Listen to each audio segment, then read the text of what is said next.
The NBA hadn't had a back-to-back champ since the Warriors in 2018. The longest run since the 70s. Somebody's got to beat the Celtics, right? Actually, Boston is set up to be a dynasty. I know we've said that before, but the front office guy Brad Stevens locked in 4 key players. So the new CBA rules don't even matter. They've got their guys. Jaylen Brown, Jason Tatum, and Derek White already on the team, but Drew Holiday and Kristaps Porzingis are now on multi-year deals. This core is together for 2 more seasons. And how dominant were they last year? Number 1 seed only lost 3 games in the playoffs.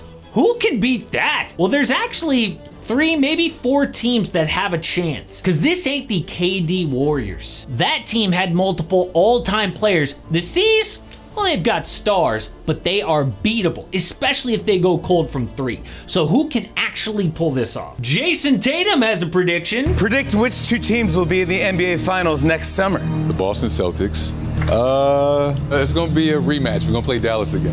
Whoa! Whoa! Clay gets 1 more ring than Steph? Okay, he didn't say that the Mavericks would actually win, but why did the Mavericks lose in the NBA Finals again? But Underdog is keeping me entertained before the NBA season gets here, about 30 days from now. Right now, I'm just playing pick 'em. You pick higher or lower, your favorite game or whatever players are gonna watch that night, be it football or baseball, WNBA, whatever. But you can up to 325x your money with Scorchers and their new game Streaks. If you get 11 in a row, you get 1,000x your money. Or you could go old school, just pick 2 players. I'll give you my best 2 right now. So we have to go baseball because there's really nothing else going on tonight. Let's go Sonny Gray lower than his 5 hits allowed and Jaren Duran lower than his 1.5 total bases.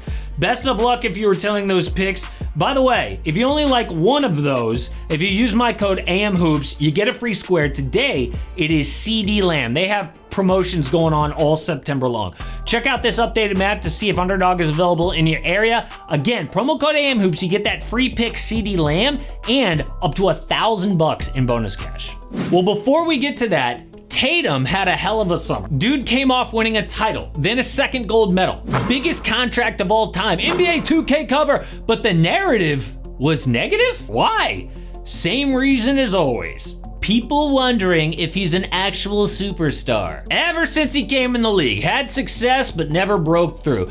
And when he finally did, well, he didn't win Finals MVP. Then at the Olympics, Steve Kerr benched Tatum in the first game, said it was a matchup issue against Nikola Jokic in Serbia. Then benched him again when they played Serbia in the semifinal. But how is that a thing? Isn't a superstar matchup proof? Well, SB Nation came out with an article this week. 9 guys can win MVP this year. Tatum, not one of them. And okay, yes, it's just one article, but history actually backs this up.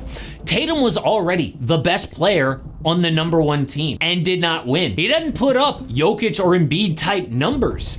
I think it would take maybe 5 guys on that MVP list to get injured for Tatum to get an actual look. But you know what? Who cares? It doesn't matter anymore if Tatum is a superstar. He's a champion. But who could take him down? Well, before we get to Dallas, let's talk about the East. And the first team is the New York Knicks. Had their best season in 20 years. An all-NBA player. Studs off the bench like Josh Hart and Dante DiVincenzo. A big trade for OG Anunoby. Only lost Game 7 of the semifinals because of injury. So this offseason, re-sign Jalen Brunson and OG, trade for Mikal Bridges. Plus, they're getting Julius Randle back. Why can't they win? Because of 2 big weaknesses. First, a lack of stars. They're kind of like a role player super team. Okay, they're better than role players, but not as good as Boston's top 4. Then, for all the good things they did this offseason, they had a big loss. Isaiah Hartenstein got a bag moving to OKC, which is tough because center Mitchell Robinson is injury prone. Now, they're weak at center, which sucks in the East against Joel Embiid and Kristaps Porzingis. I love this team, but it ain't their year. Next is the Milwaukee Bucks. Last year was bad.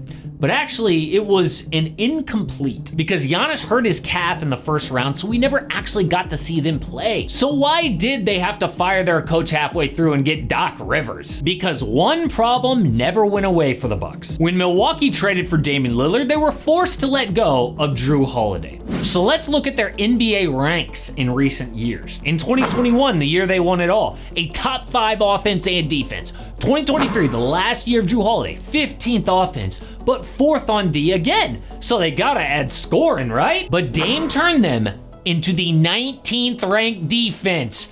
Garbage. They never had a chance to win the title. The big problem is guards. I mean, Giannis and Brook Lopez could slow guys down in the paint, but who is going to guard Jalen Brunson, Tyrese Halliburton, Donovan Mitchell, Tyrese Maxey?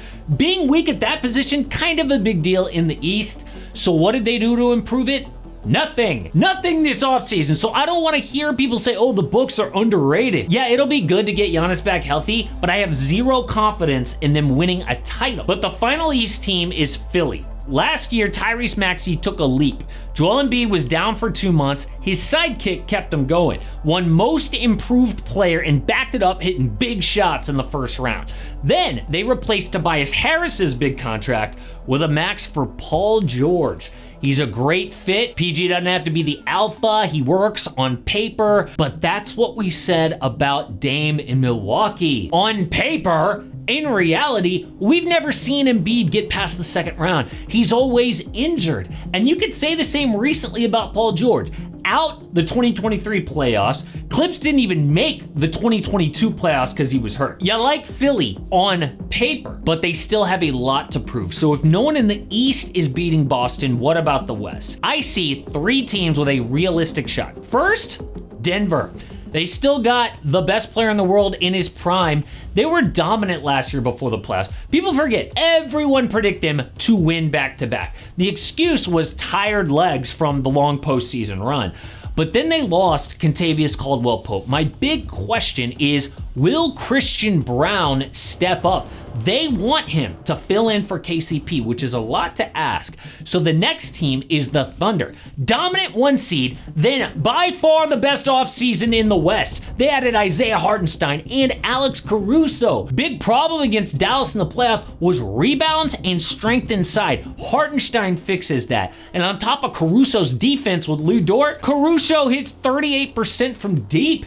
The only question is, are they ready? They're still at the beginning of their run. Maybe they can break through ahead of schedule, but Tatum thinks Dallas is the biggest threat. And there was only one reason that Luka lost in the finals. Defense was actually pretty good. They held the Celtics to an average of 102 points a game. They could beat 102 points unless Luka's teammates don't step up. In games 1 and 2, Luka averaged 31 points, 6 assists. Everyone else, a dud. Kyrie had 12, then 16 points. Kai bounced back game 3, combining for 62 at Luka, but everyone else scored 37 points. It was so inconsistent, they need more offense. So in theory, Klay Thompson is the perfect addition. Second best shooter of all time, gets open shots with the focus on Kyrie and Luka. 4 titles, 5-time All-Star.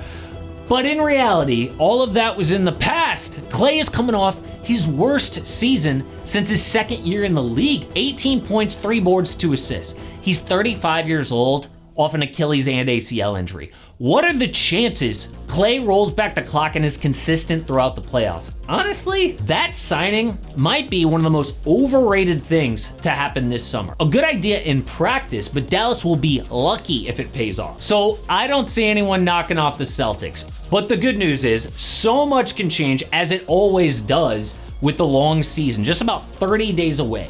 But I did not mention the Timberwolves. Add me to the long list of haters this offseason. No team has caught more strays than the Wolves. So this is why that they are the new most hated team in the NBA.